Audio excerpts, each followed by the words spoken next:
우리가 살아가는데 없어서는 안 돼. 반드시 필요한 건 무엇일까요? 네, 바로 돈입니다.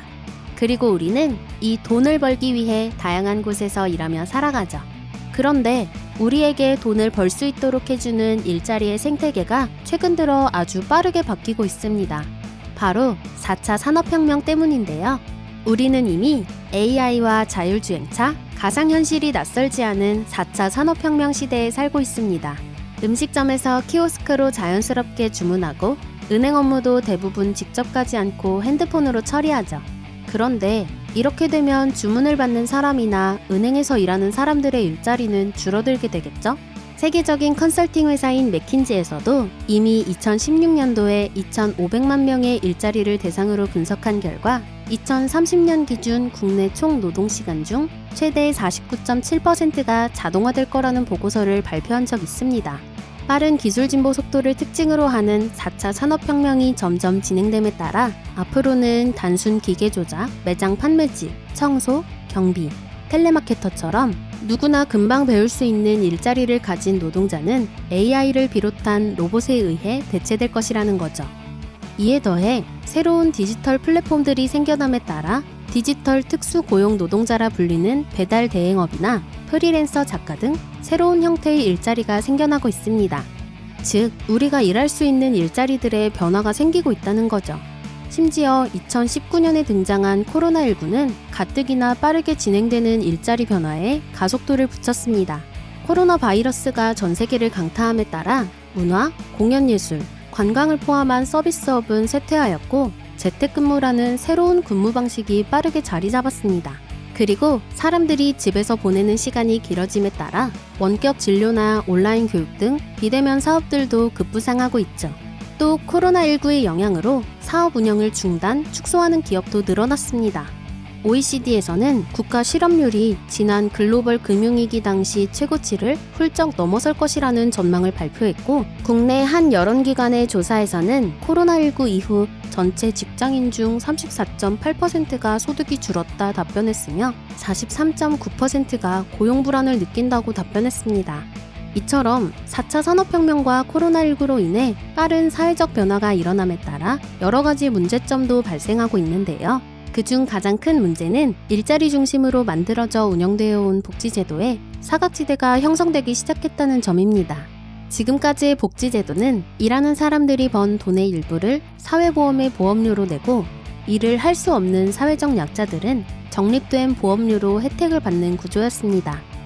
그럼 이런 복지제도에서 가장 중요한 것은 무엇일까요? 바로 좋은 일자리입니다. 좋은 일자리가 많아야 많은 사람들이 사회보험료를 낼 수 있고 충분한 보험료가 쌓여 그 돈으로 사회적 약자들을 도와줄 수 있기 때문이죠. 하지만 사회가 변함에 따라 양질의 일자리는 줄어들고 옛날과는 다른 일자리들이 생기고 있는 지금 현재의 복지제도에 문제가 생긴 겁니다. 양질의 일자리가 줄어듦에 따라 사회보험을 가입할 수 있는 노동자의 수는 줄어들고 새로운 형태의 일자리에서 일하는 노동자나 임시계약직, 프리랜서와 같이 프레카리아트라 불리우는 불안정 고용을 특징으로 하는 노동자들이 크게 늘어남에 따라 일을 하고 있음에도 불구하고 사회보험에 가입할 수 없는 사람들이 늘어난 거죠. 이런 상황에서 그 전과는 전혀 다른 개념의 복지제도가 등장하였습니다. 바로 기본소득 제도인데요. 기본소득이란 아무런 조건 없이 모든 국민들에게 개별적으로 동일한 금액을 주는 제도를 말합니다. 일자리의 패러다임이 바뀜에 따라 복지제도 또한 기존의 고용중심 체제에서 사회 구성원으로서의 권리 개념으로 바뀐 거죠. 이러한 기본소득이 주목을 받게 된 것은 고용불안 문제가 계속되면서 기존의 복지제도가 제대로 작동하기 어렵다는 걱정 때문이었습니다. 그러나 무엇보다 2020년 코로나19에 대한 대응으로 재난기본소득이 지급되면서 우리 사회 구성원 모두의 관심 주제로 떠오르게 됐죠. 이렇게 보면 기본소득에 대한 이야기는 아주 최근에 시작된 것 같지만 사실 기본소득이라는 개념은 먼 옛날부터 있었습니다. 무려 기원전 5세기 중엽에 처음 등장하죠. 당시 민주주의 개혁을 이루고자 하였던 그리스 아테네 지도자 에피알테스는 시민들의 정치 참여를 높이기 위해 수당을 지급해야 한다고 주장하였습니다. 바로 이게 기본소득 제도의 시초인데요. 이 기본소득에 대한 개념은 그 뒤로도 쭉 이어져 1516년 토머스 모어는 자신의 책 유토피아를 통해 절도를 줄이기 위하여 모든 사람에게 어느 정도의 생활수단을 제공하는 것이 필요하다는 주장을 하였고, 1796년 토마스 페인이 이러한 주장들을 조금 더 구체화시킵니다. 토마스 페인은 토지를 가지고 있음으로 인해 얻는 소득을 국가가 걷어서 사람들에게 나누어 주어야 한다고 주장했습니다.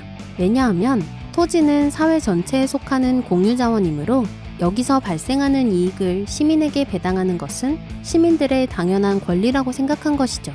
윌리엄 모리스는 이보다 더 한 발 나아가 자신의 소설 뉴스 프롬 노웨어에서 단순히 돈을 위한 노동이 아닌 창조적 행위로서의 노동이 가능한 사회를 만들기 위해 기본소득 제도가 필요하다고 언급하였습니다. 현대로 오면서는 일정 액수에 미치지 못하는 금액만큼 지원해주거나 70%의 소득세를 과세해 수입의 절반을 정부에 주고 나머지 절반을 모든 가구에게 균등하게 나눠주자는 방식 등 여러 가지 다양한 방식이 주장되었죠. 이러한 기본소득 제도에 대한 논의가 활발해진 것은 앞서 이야기했듯 일자리의 모습이 바뀜에 따라 그 대안으로 주목받고 있기 때문인데요. 마크 저커버그, 빌 게이츠, 일론 머스크와 같은 세계적인 기업 CEO들도 기본소득 제도의 필요성을 이야기하고 있죠.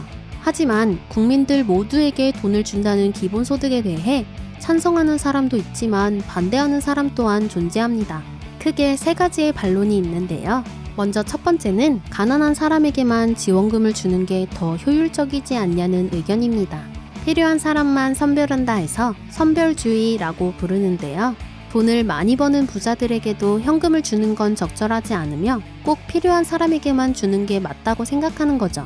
하지만 누구에게 돈을 지원해 줄 것인지 결정하기 위해서는 반드시 심사가 필요합니다. 그리고 이 심사 과정을 위한 행정비용도 들어가게 되죠.